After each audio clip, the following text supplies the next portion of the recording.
नमस्कार, जनता टीवी देख रहे हैं आप और मैं हूं आपके साथ रितेश कुमार गौतम। और बुलेटिन का आगाज करेंगे एक बड़ी खबर के साथ। बड़ी और अहम जानकारी से आपको रूबरू करा दें जो इस समय सामने आ रही है। मुख्यमंत्री योगी आदित्यनाथ 3 जिलों के आज दौरे पर हैं, जहां वो कन्नौज, संत कबीर नगर और गोरखपुर में आयोजित कार्यक्रम में शामिल होंगे। दोपहर 12:30 बजे कन्नौज पहुंचेंगे मुख्यमंत्री। दिवंगत पूर्व एमएलए बनवारी लाल के घर जाकर शोक प्रकट करेंगे, सांत्वना प्रकट करेंगे। तो साथ ही साथ पूर्व विधायक के परिजनों से भी करेंगे यहां मुलाकात। और बात करें संत कबीर नगर के कार्यक्रम की, तो उसके बाद कन्नौज के बाद मुख्यमंत्री संत कबीर नगर पहुंचेंगे, जहां 360 करोड़ की परियोजनाओं का लोकार्पण और शिलान्यास शामिल है। इसी तरह से आपको यह भी बता दें कि मगहर महोत्सव के समापन में भी सीएम योगी आदित्यनाथ शामिल होते नजर आएंगे। तो आपको बता दें कि मुख्यमंत्री योगी आदित्यनाथ आज 3 जिलों के दौरे पर हैं। खबरों में आगे बढ़ते और रुख करते हैं अगली बड़ी खबर का। गोरखपुर के दौरे पर हैं सीएम योगी आदित्यनाथ। दिव्यांगजन रेनबो फेस्टिवल का शुभारंभ करते नजर आएंगे। गोरखपुर में आयोजित कार्यक्रम में शामिल होंगे सीएम योगी आदित्यनाथ और यहां पर दिव्यांगजन रेनबो फेस्टिवल का वो शुभारंभ करेंगे, उद्घाटन करेंगे। ट्राई साइकिल और सहायक उपकरणों का भी वितरण यहां किया जाएगा। दोपहर 3 बजे कार्यक्रम में शिरकत करेंगे सीएम योगी आदित्यनाथ। और हमारे सहयोगी सुभाष गुप्ता हमारे साथ जुड़ गए हैं और ज्यादा ताजा जानकारी के साथ। सुभाष, गोरखपुर में कार्यक्रम का आयोजन हो रहा है, मुख्यमंत्री योगी आदित्यनाथ इसमें शिरकत करेंगे। किस तरह की तैयारियां हैं और क्या कुछ योजनाओं की सौगात यहां से दे सकते हैं सीएम?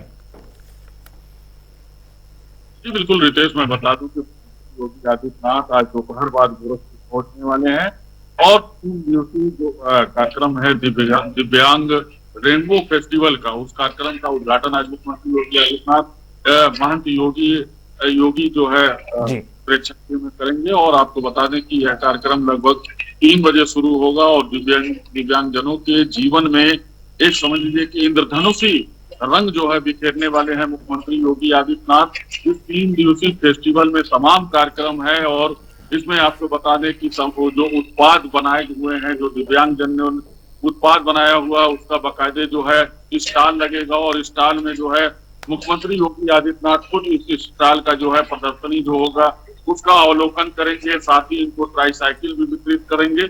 यानी कि ये 3 दिवसीय एक बृहद कार्यक्रम है जो दिव्यांगजनों के जीवन में रंग बिखेरने वाला है।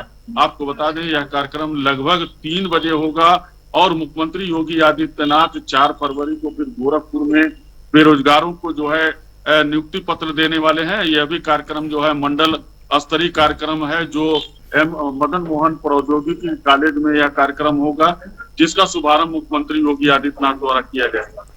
सुभाष, एक और सवाल, जिस तरह से आप भी बता रहे हैं कि कई कार्यक्रमों में वो शामिल होते नजर आएंगे। मुख्यमंत्री आज दरअसल 3 जिलों के दौरे पर हैं, वहां कार्यक्रम में शामिल होंगे, गोरखपुर भी इसमें शामिल है। बताया जा रहा है करोड़ों की विकास परियोजनाओं का भी लोकार्पण किया जाएगा, जिसमें उद्घाटन भी शामिल है, जिसमें कई परियोजनाओं का शिलान्यास भी शामिल है। इस संबंध में क्या कुछ और जानकारी, किस प्रकार से 360 करोड़ की परियोजनाएं बताई जा रही हैं?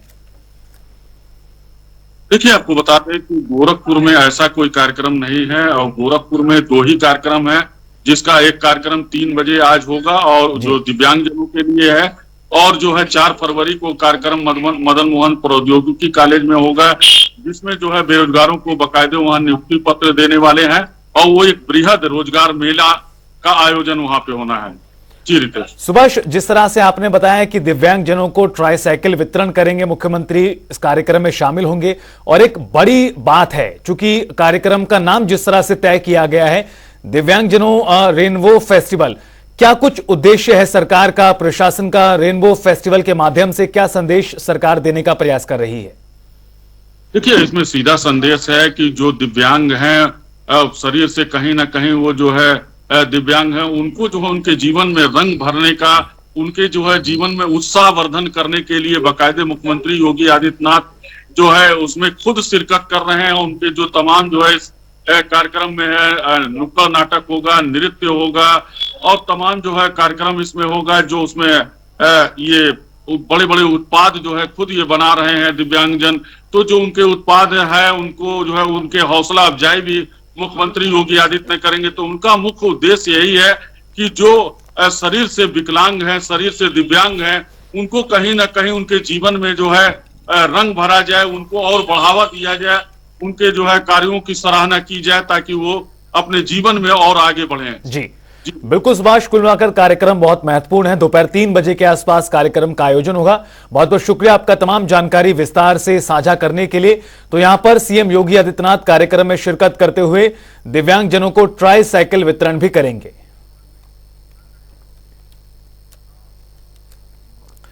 और खबरों में आगे बढ़ते और रुख करते हैं अगली बड़ी खबर का। यूपी विधानसभा के बजट सत्र का आज दूसरा दिन है और बजट सत्र में राज्यपाल के अभिभाषण पर चर्चा आज होगी। विपक्ष के सवालों का जवाब देगी सरकार। कार्रवाई की शुरुआत अब से कुछ ही देर बाद होती नजर आएगी। सुबह 11 बजे यानी करीब 20 मिनट के बाद कार्यवाही शुरू होगी और राज्यपाल के अभिभाषण को लेकर होगी चर्चा। 5 फरवरी को उत्तर प्रदेश सरकार अपना बजट पेश करेगी। शोक प्रस्ताव के बाद स्थगित होगी सत्र की कार्यवाही। दिवंगत विधायक मानवेंद्र सिंह को दी जाएगी श्रद्धांजलि। तो आपको बता दें कि उत्तर प्रदेश विधानसभा का बजट सत्र जिसका आज दूसरा दिन है, हालांकि राज्यपाल आनंदीबेन पटेल जब भाषण दे रही थी उस वक्त भी विपक्ष की ओर से, सत्ता पक्ष की ओर से, दोनों ही तरफ से अपने अपने लिए नारेबाजी की जा रही थी। लेकिन आपको यह भी बता दें कि आज का जो कार्यक्रम सामने आया है उसके अनुसार दिवंगत विधायक को श्रद्धांजलि दी जाएगी और उसके बाद सत्र की कार्यवाही स्थगित कर दी जाएगी। हालांकि 11 बजे कार्यवाही सत्र की शुरू होगी। ये तस्वीरें आपको दिखा रहे हैं कल की, किस तरह से जब सत्र शुरू हुआ भारी हंगामे के बीच राज्यपाल आनंदीबेन पटेल ने अपना अभिभाषण पढ़ा और उस दौरान दोनों ही तरफ से नारेबाजी की जाती रही।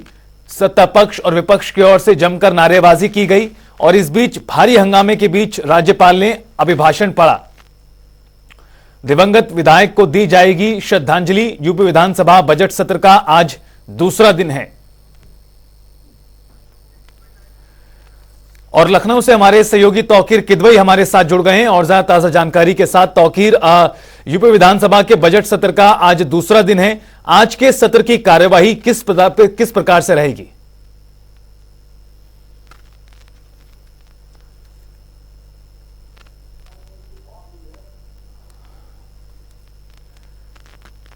तौकीर जी यानी कि जो आज का जो कार्यक्रम है सदन का वो सिर्फ कुछ देर ही चलने के बाद इसको स्थगित कर दिया जाएगा। इसके बाद सोमवार को यानी कि 5 फरवरी को इसमें बजट जो पेश किया जाएगा उत्तर प्रदेश सरकार की तरफ से, उस पर जो चर्चा होगी वो 6 और 7 फरवरी को होगी। यानी कि आज सिर्फ कुछ देर की जो कार्रवाई है जिसमें शोक प्रस्ताव पास करने के बाद इसे स्थगित कर दिया जाएगा। बिल्कुल तौकीर, लेकिन इसके बावजूद भी तौकीर देखा जा रहा है कल जिस तरह से राज्यपाल का अभिभाषण था, जमकर हंगामा हुआ, विपक्ष ने अपनी तरफ से नारेबाजी की, दूसरी तरफ सरकार बजट लाने की तैयारी कर रही। माना जा सकता है कि विधानसभा का यह सत्र हंगामेदार इस लिहाज से भी रह सकता है चूंकि देश में आम चुनाव हो रहे हैं। देखिए बिल्कुल, क्योंकि ये आखिरी बजट है, इसके बाद सीधा लोकसभा चुनाव आएंगे। कहीं ना कहीं सरकार उत्तर प्रदेश से ही दिल्ली का रास्ता तय करती है और ऐसे में उत्तर प्रदेश की हर एक राजनीतिक हलचल बहुत मायने रखती है। अब इस बजट के बाद क्योंकि राज्यपाल का अभिभाषण है उस पर चर्चा होगी 6 और 7 तारीख को, और बजट भी पेश हो चुका होगा 5 तारीख को, यानी कि 6 और 7 सबसे ज्यादा हंगामेदार जो दिन है वो गुजरेंगे। और उत्तर प्रदेश में इस बजट को लेकर चर्चाएं इसलिए भी तेज है क्योंकि महंगाई, बेरोजगारी जैसे मुद्दों पर विपक्ष लगातार हमलावर है। ऐसे में सरकार के पास ये मौका होगा कि वो जनता के बीच ही कुछ ऐसे मुद्दों पर काम करे जिससे इस धार को भी कुंद किया जा सके। फिलहाल इंतजार इस बात का है कि 5 फरवरी को सभी वर्ग इस बात का इंतजार कर रहे हैं कि बजट में आखिर उनके लिए क्या होगा। और विपक्ष की जो तैयारी है वो साफ तौर पर सरकार को घेरने की है कि जिन मुद्दों पर सरकार विफल होगी या जिन मुद्दों पर बजट की प्रावधान नहीं मिलेगा, जिन लोगों को प्रावधान नहीं मिलेगा, कहीं ना कहीं उनका मुद्दा उठाने की कोशिश होगी। फिलहाल इस समय झारखंड के मुद्दे पर जहां पर उनको शिबू सोरेन वहां पे हेमंत सोरेन को जेल भेजा गया, मुख्यमंत्री थे, इसके बाद जो राजनीतिक दल है लगातार इस मुद्दे पर चर्चा कर रहे हैं, ट्वीट कर रहे हैं, सोशल मीडिया पर बोल रहे हैं। यानी कि इस बात की सुगबुगाहट तेज है कि इस मुद्दे को सत्र के बाद हवा दी जाएगी और सरकार कि जो भी विपक्ष के नेता है वो सड़कों पर भी नजर आ सकते हैं। और कहीं ना कहीं अब दलित कार्ड खेलने की भी तैयारी उत्तर प्रदेश में चल रही है कि हेमंत सोरेन के मुद्दे को लेकर उत्तर प्रदेश की सड़कों पर उतरा जाए। फिलहाल सत्र की बात की जा रही है तो सत्र में 6 और 7 ऐसे दिन गुजरेंगे जो सबसे ज्यादा हंगामेदार होंगे, क्योंकि जो राज्यपाल का अभिभाषण है उस पर भी चर्चा होगी। तो फिर चूंकि जब आम बजट आता है उस वक्त लोगों को बहुत ज्यादा उम्मीदें रहती हैं, चूंकि लोकसभा का चुनाव भी है इस लिहाज से लोगों की उम्मीदें और ज्यादा बढ़ गई हैं। सरकार की तैयारी किस प्रकार की है बजट को लेकर, और साथ ही साथ उम्मीद किस प्रकार की लोग लगा रहे हैं?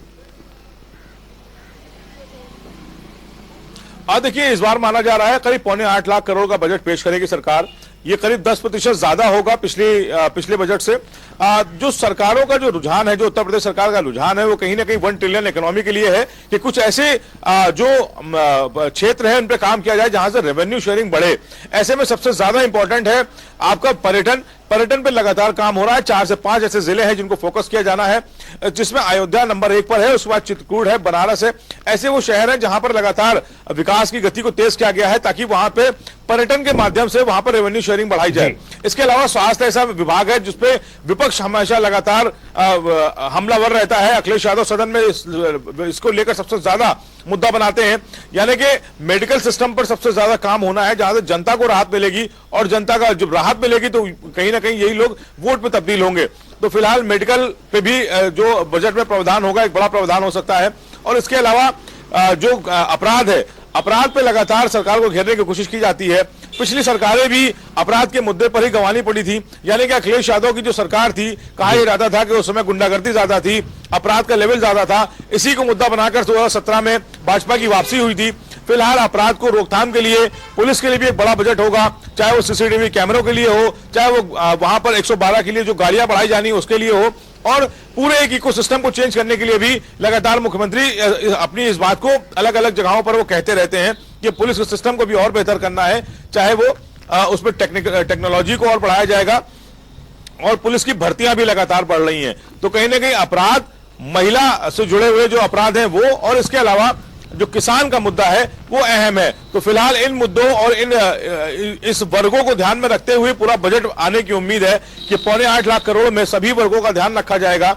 कल भी हमने धर्मपाल से पूछा था, जो धर्मपाल सिंह है, मंत्री है अल्पसंख्यक कल्याण, उनसे भी कहा था कि क्या मुस्लिम वर्ग के लिए भी या अल्पसंख्यक वर्ग के लिए भी कुछ इसमें प्रावधान होगा, बजट में देखने को मिलेगा। तो उन्होंने सीधा कहा था कि सबका साथ सबका विकास के साथ सरकार चल रही है, और इस नीति के तहत आपको बजट में हर वर्ग के लिए कुछ ना कुछ विशेष जरूर देखने को मिलेगा। तो फिलहाल बजट की जो बात की जा रही है वो 5 तारीख को बजट जब सरकार पेश करेगी तो कहीं ना कहीं उम्मीदें भी हैं और सरकार से, और दूसरी बात चुनाव को देखते हुए माना भी जा रहा है कि लुभावने बजट आने की पूरी उम्मीद है। जी बिल्कुल तौकीर, देखना होगा कि बजट आखिरकार किस प्रकार से रहेगा, चूंकि विपक्ष लगातार कई मुद्दों को लेकर हमलावर है, जिस तरह से आपने भी जिक्र किया। बहुत बहुत शुक्रिया आपका तमाम जानकारी विस्तार से साझा करने के लिए। बुलेटिन में आगे बढ़ेंगे और बात करेंगे एक और बड़ी खबर की। 2 जिलों के दौरे पर हैं सपा के अध्यक्ष अखिलेश यादव। गोंडा और बाराबंकी में आयोजित कार्यक्रम में शामिल होंगे, जहां वो बाराबंकी में लैपटॉप वितरण कार्यक्रम में शिरकत करेंगे। तो आपको बता दें कि सपा सुप्रीमो अखिलेश यादव अलग अलग जिलों के दौरे पर हैं और यहां पर अलग अलग कार्यक्रमों में वो शामिल होते नजर आएंगे। गोंडा और बाराबंकी में कार्यक्रम का आयोजन है, जहां पर वो शिरकत करते नजर आएंगे सपा अध्यक्ष अखिलेश यादव।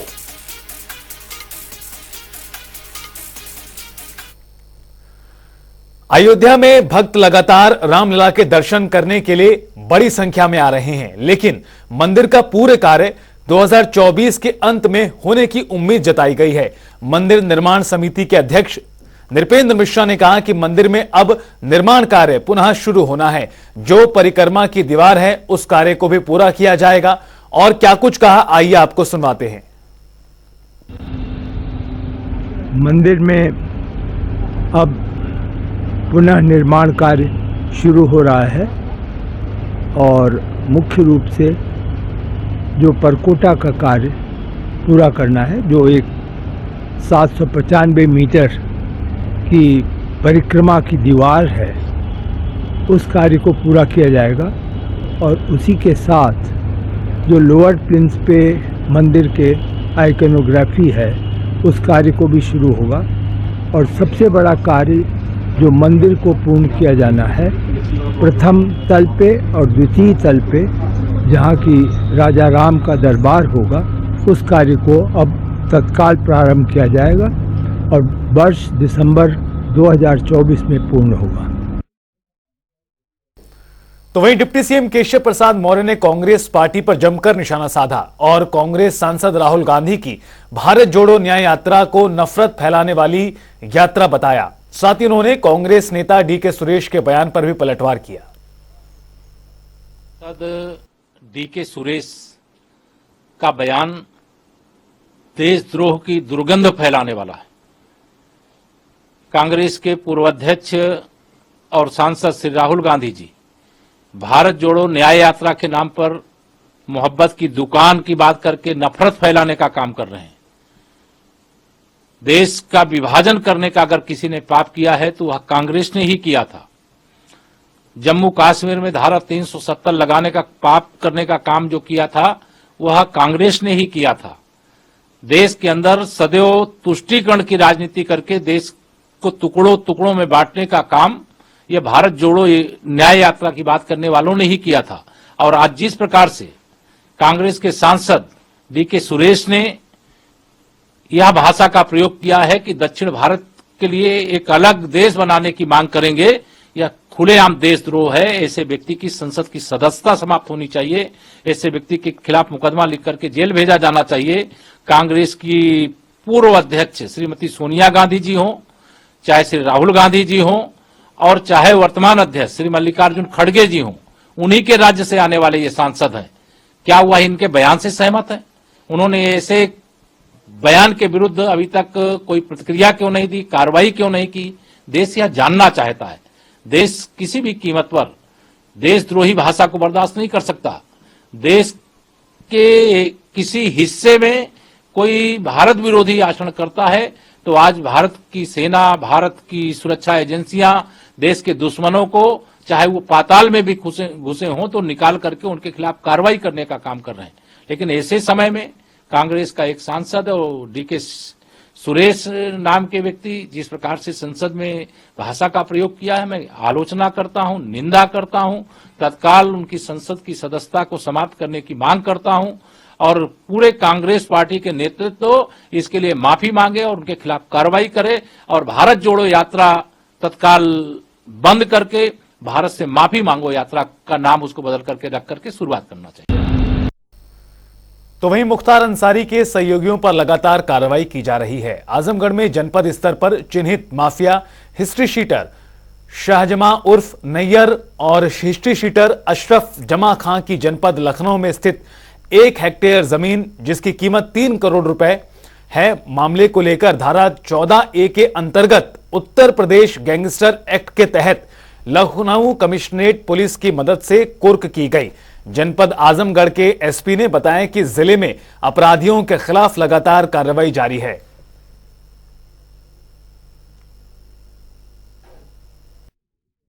जनपद में माफिया तत्वों व अपराधियों के विरुद्ध चलाए जा रहे अभियान के अंतर्गत प्रदेश के चिन्हित माफिया IS 191 गैंग के गैंग लीडर मुख्तार अंसारी के सहयोगी और जनपद स्तर के चिन्हित mafia history sheeter Shahjama Nayyar और इसका हिस्ट्री शीटर भाई अशरफ जमा निवासी मोहम्मदपुर फेटी थाना बरदा की जनपद लखनऊ स्थित लगभग 1 हेक्टेयर जमीन को 14A गैंगस्टर एक्ट के अंतर्गत आज SHO महनाजपुर द्वारा जिलाधिकारी आजमगढ़ से आदेश प्राप्त कर कमिश्नरेट पुलिस लखनऊ के सहयोग से कुर्क किया गया है।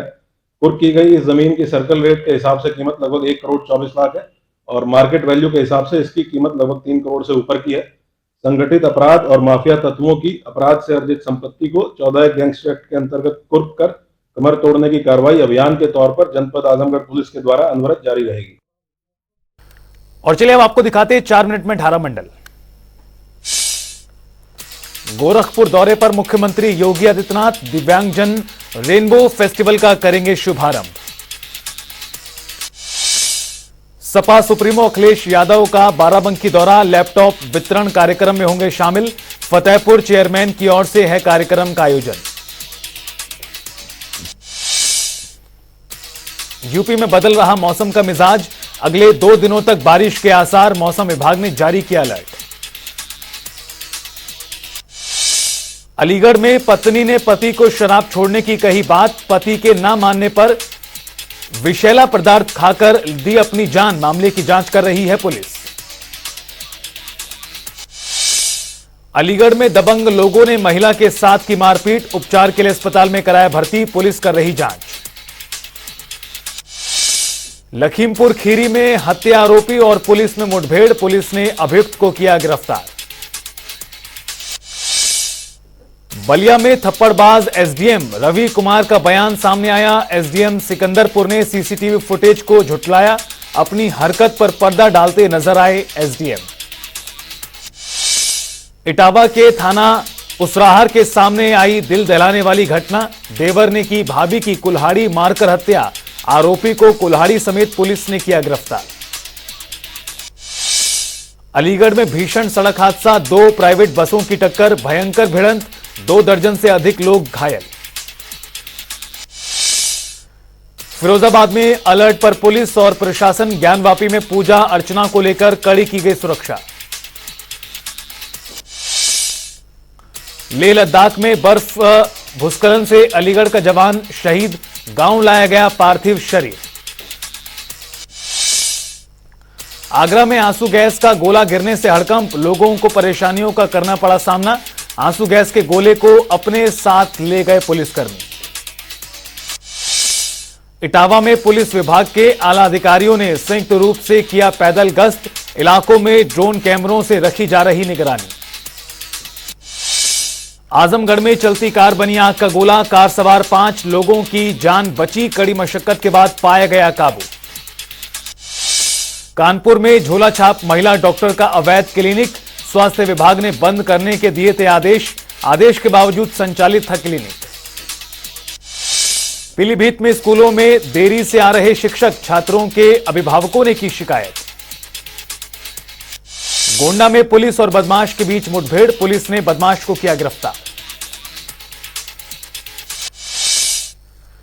और फिलहाल इस बुलेटिन में इतना ही। आप देखते रहिए जनता टीवी।